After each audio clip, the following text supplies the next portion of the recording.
Hello? Hello? Can you hear me?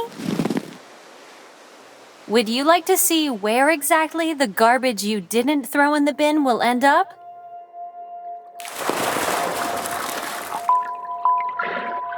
Let me ask you this. Do you know what plastic waste pollution means? It's a rather short process that leaves long-lasting consequences. You see, it's very easy for factories to make plastic. Besides bottles and bags, it's used to make beach mats, tables, and toys. It's used for electronic parts that we find in our computers, mobile phones, and even cars. The world as we know it today would be completely different if scientists hadn't discovered plastic and started using it to improve our lives. True, thanks to plastic, life has become much easier. In addition to being easy to make, it's also very cheap to produce and to buy. Because it's so cheap, people don't see a problem buying an extra bag when going to the store. With the unnecessary purchase of many plastic bags, we come to the bad side of coexistence with plastic. Let's test your knowledge. For how long is a plastic bag from the store used on average? A.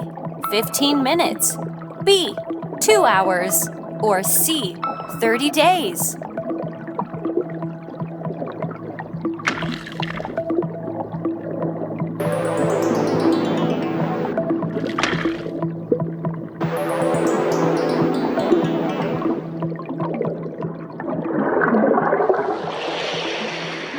As you've seen, you use plastic bags for about 15 minutes.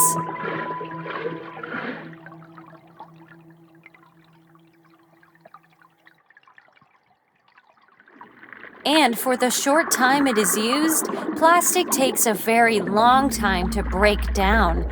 For example, a plastic bag takes 10 to 20 years to break down. A juice can take 200 years, and a plastic bottle up to 400 years.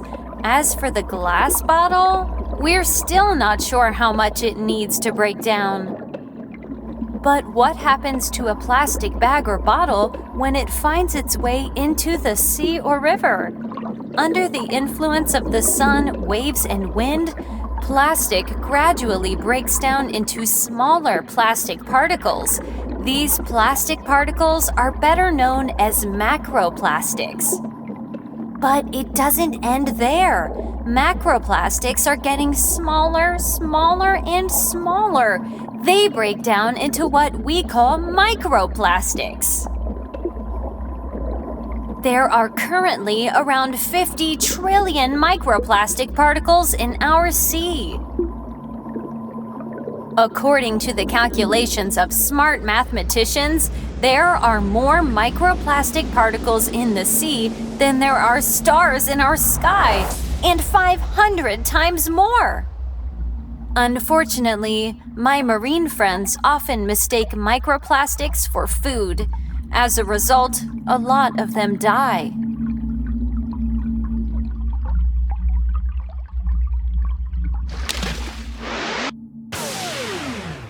By polluting the sea, you're not only polluting the lives of fish and other animals, but also of you, humans. Annually, as much as 8 million tons of garbage end up in the sea.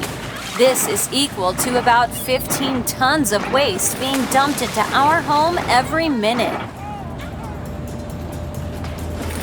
Unfortunately, due to improper disposal, these large amounts of waste are amassed and accumulated, creating huge islands of garbage in the sea.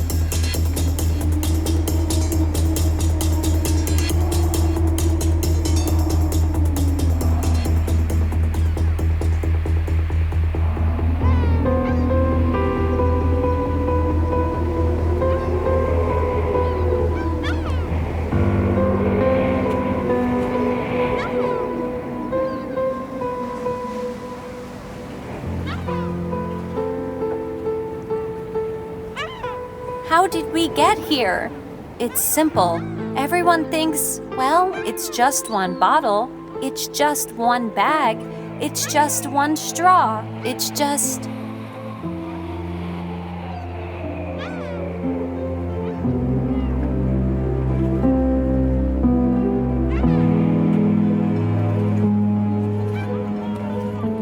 And it's so easy to prevent marine pollution. We can best help reduce marine litter by properly separating waste, especially recyclable and reusable materials. Prevention is equally important. The use of reusable bottles, cups, or bags is a big step forward in reducing marine pollution. You don't have to be alone in that. Invite your friends. You can split up into teams just like in PE class and play a friendly beach cleaning game. That way, our sea will be clean the next summer, ready to welcome you after the end of another school year. It will welcome you together with friends living under the surface who are grateful that you are taking care of their and your sea.